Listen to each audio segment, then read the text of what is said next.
겟세마네에서 실패한 제자들은 예수님이 십자가를 지시고 운명하시고 장사되시는 과정에 어떠한 기여도 하지 못하였습니다.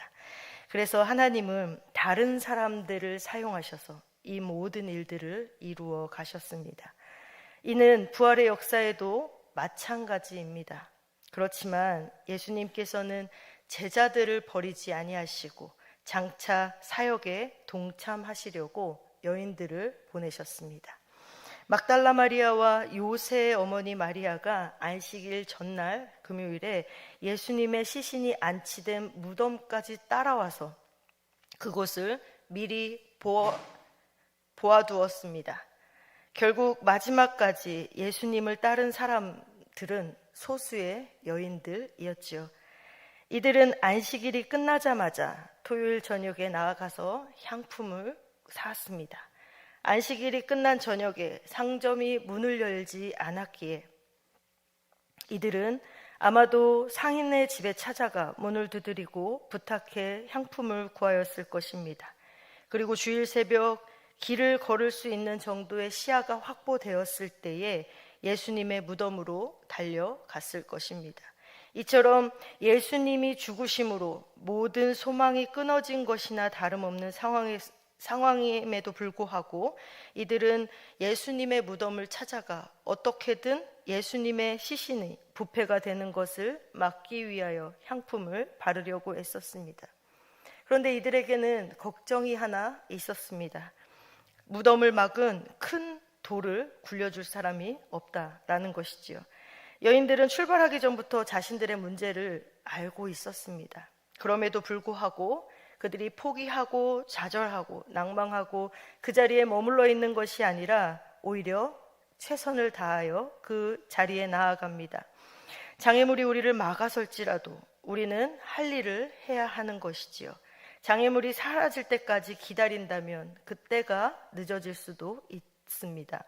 이 여인들은 자기가 할 수 있는 일은 다 하였지만 예수님께는 닿을 수 없어 보였습니다. 그러나 무덤에 도착하니 놀랍게도 벌써 돌이 굴려져 있었습니다. 하나님이 예수님께 나아갈 수 있는 길을 미리 예비해 두신 것이지요. 이처럼 하나님은 우리보다 앞서서 일하고 믿음으로 행하는 자들의 필요를 채워주십니다. 우리가 주님을 사랑하며 주님께 나아가려고 할 때에 하나님께서는 우리의 모든 장애물들을 미리 앞서서 제거해 주실 것입니다. 여인들이 무덤에 들어갔을 때에 예수님의 시신은 없었고 흰 옷을 입은 청년이 우편에 앉아 있었습니다. 그 청년은 예수님이 여기 계시지 않으며 제자들보다 먼저 갈릴리로 가실 것을 제자들과 베드로에게 전하라고 명령합니다.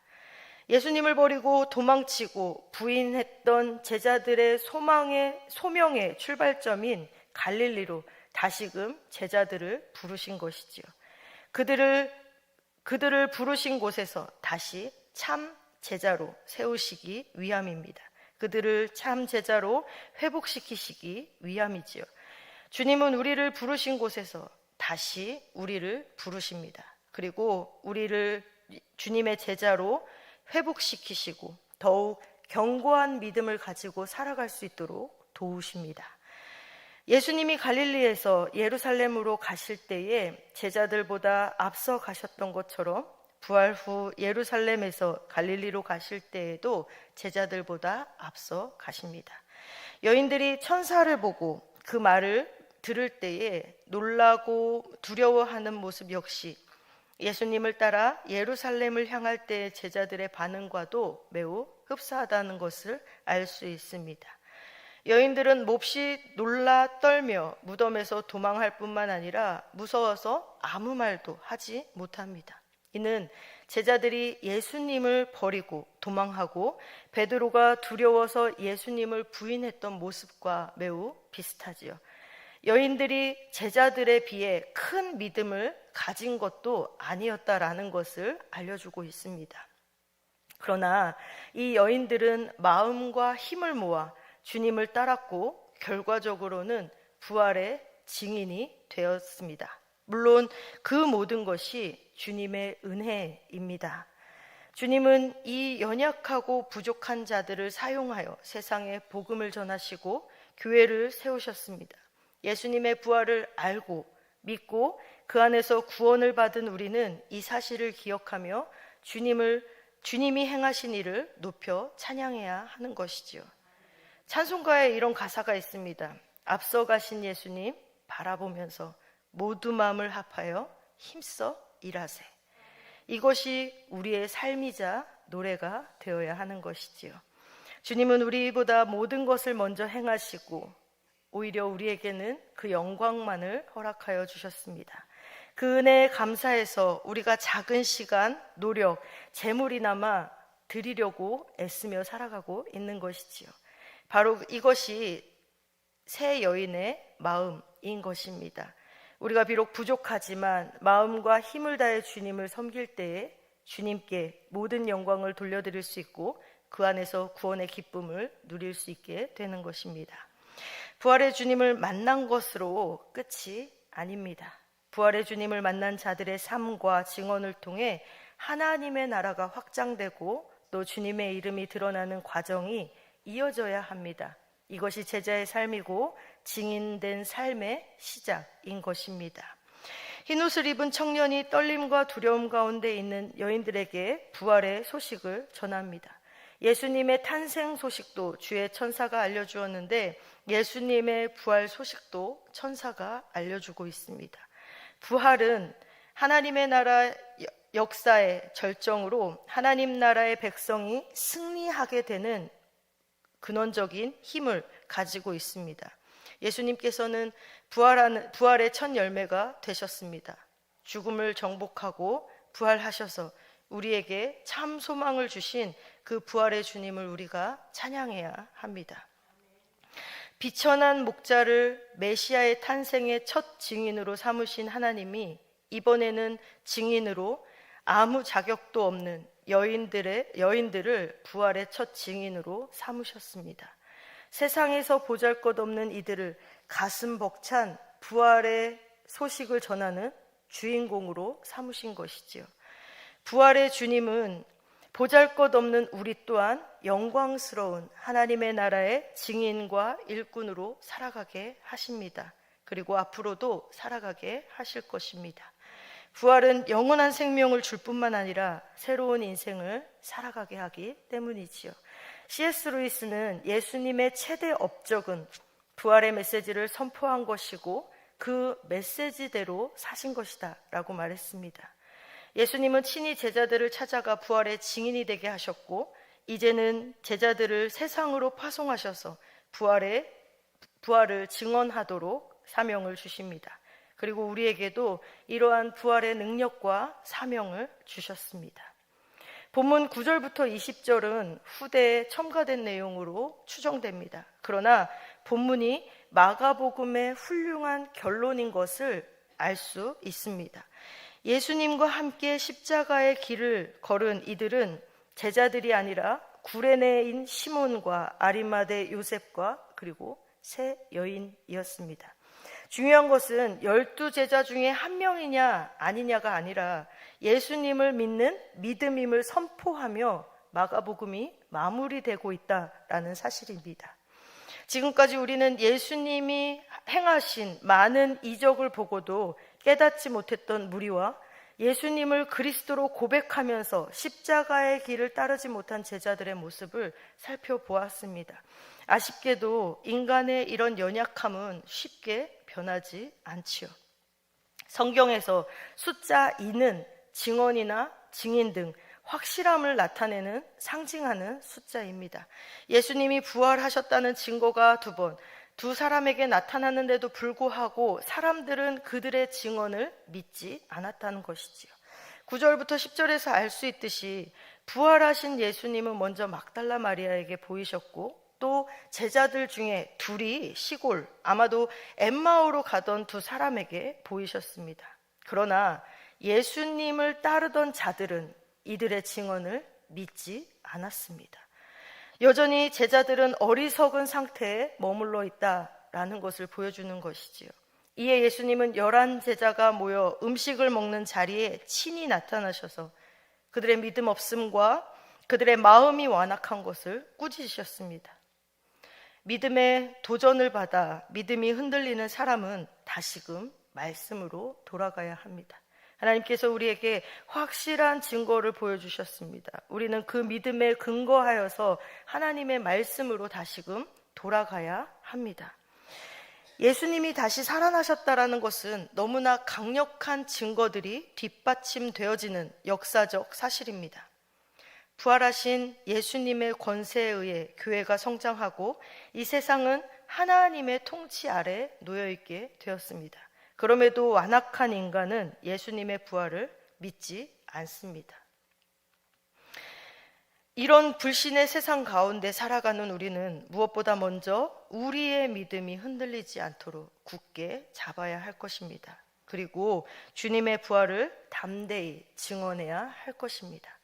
마가복음 1장 15절은 복음을 믿으라 라는 말씀으로 시작하고 있습니다. 그리고 복음을 전파하는 자들에 대한 약속으로 끝나고 있지요.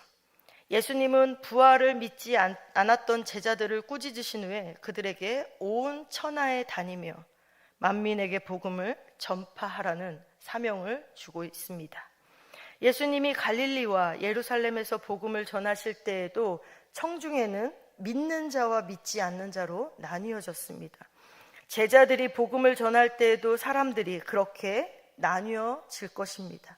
믿고 세례를 받은 사람은 구원을 얻고 믿지 않는 자들은 정죄를 얻게 되는 것이지요. 예수님께서 믿는 자들에게 권능의 표적을 약속해 주셨는데 귀신을 쫓아내고 새로운 방언을 말하고 뱀과 독에 해를 입지 않고 병든 사람을 고치는 하나님의 권세가 그들에게 주어질 것입니다. 하나님의 나라가 가까이 왔다는 예수님의 선포가 부활 이후의 제자들을 통해 이루어지게 된 것이지요. 제자들에게 사명을 맡기신 예수님은 승천하여 하나님의 우편에 앉으셨습니다. 이는 예수님이 제자들을 떠났다, 우리를 떠나셨다라는 의미가 아니라 하나님의 권세가 예수님께 주어졌다라는 것을 의미하는 것입니다. 그래서 제자들이 두루 다니며 복음을 전할 때에 주님 역시 그들과 함께 하시며 삶 가운데 역사하시고 우리 가운데 흔들리는 그 믿음을 붙잡아 주시며 말씀을 확증해 주시는 것입니다. 복음을 믿는 자들에게는 하나님의 우편에 앉으신 그 예수님의 권능이 임하는 것이지요. 우리에게 이미 그 권능이 주어졌습니다. 아무리 현실이 척박하고 불안할지라도 그 복음을 전파하며 권능을 나타내는 성도가 되시기를 바랍니다. 예수님이 모든 권세를 소유하고 계시며 모든 것이 예수님의 권세 아래 있음을 기억하실 수 있기를 바랍니다. 주님은 연약한 우리에게도 찾아오셔서 믿음을 회복시켜 주시고 복음의 사명을 맡겨주셨습니다. 복음은 말로만 전해지는 것이 아니라 부활의 증인이 되며 부활을 확신하며 살아가는 우리의 삶과 능력을 통해서도 전해지는 것이지요. 예수님은 제자들에게 온 천하를 다니며 만민에게 복음을 전파하라는 사명을 주시고 믿는 자들에게 표적이 나타날 것을 약속하셨습니다. 이는 지금까지도 유효한 명령이고 약속입니다. 부활하신 주님은 지금도 우리와 함께 하시며 우리를 통해 역사하고 계십니다. 우리가 아닐지라도 다른 사람을 통해서 일하시는 주님이시지요. 그러나 우리에게 맡겨주신 주님의 귀한 부활의 증인되는 삶을 믿음으로 기꺼이 감당하실 수 있는 저와 여러분이 되시기를 바랍니다. 어떠한 상황에서도 주님을 온전히 신뢰하며 복음을 전하는 예수님의 제자로 살아가는 저와 여러분이 되시기를 주님의 이름으로 축복합니다. 기도하겠습니다. 전능하신 하나님 나라는 예수 그리스도의 십자가를 믿는 모든 자에게 지금도 역사하고 계심을 믿습니다. 우리가 예수 그리스도를 믿음으로 영광의 주님이 다스리시는 하나님의 권능의 역사를 경험하게 하여 주옵소서.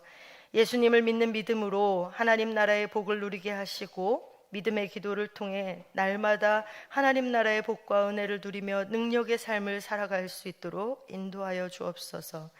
연약한 우리에게 찾아오셔서 믿음을 회복시켜 주시고 복음의 사명을 맡기신 주님, 말로만 전해지는 복음이 아니라 부활을 확신하며 살아가는 우리의 삶과 능력을 통해 복음을 전하게 하시고 부활의 증인된 삶을 살아가게 하여 주옵소서. 교회학교 여름사역과 청년부의 몽골 단기선교 수련회를 계획하고 준비하는 가운데 있습니다. 특히 이번 주에 있을 유치부 성경학교에 하나님이 함께 하셔서 말씀과 은혜로 부어주시고 교사와 부모가 먼저 은혜 받게 하시며 하나님의 부르심에 믿음으로 반응하는 용기 있는 자들로 세워질 수 있는 귀한 시간 되게 하여 주옵소서. 정성을 다하여 귀한 예물 드립니다. 일천번제와 주일 예물로 하나님께 올려드리오니 하나님 이 예물을 기쁘게 받으시고 아무리 현실이 척박하고 불안할지라도 예수님께 모든 권세가 있음을 기억하게 하시고 모든 것이 예수님의 권세 아래 있고 이 땅 가운데 하나님의 나라를 누리며 살아갈 수 있는 하나님의 나라의 은혜와 감사를 누리며 살아갈 수 있는 귀한 가정과 예물 드린 자들이 되게 하여 주옵소서. 감사드리며 예수님의 거룩하신 이름으로 기도합니다. 아멘. 하늘에 계신 우리 아버지, 아버지의 이름을 거룩하게 하시며 아버지의 나라가 오게 하시며 아버지의 뜻이 하늘에서와 같이 땅에서도 이루어지게 하소서. 오늘 우리에게 일용할 양식을 주시고 우리가 우리에게 잘못한 사람을 용서하여 준 것 같이 우리 죄를 용서하여 주시고 우리를 시험에 빠지지 않게 하시고 악에서 구하소서. 나라와 권능과 영광이 영원히 아버지의 것입니다. 아멘.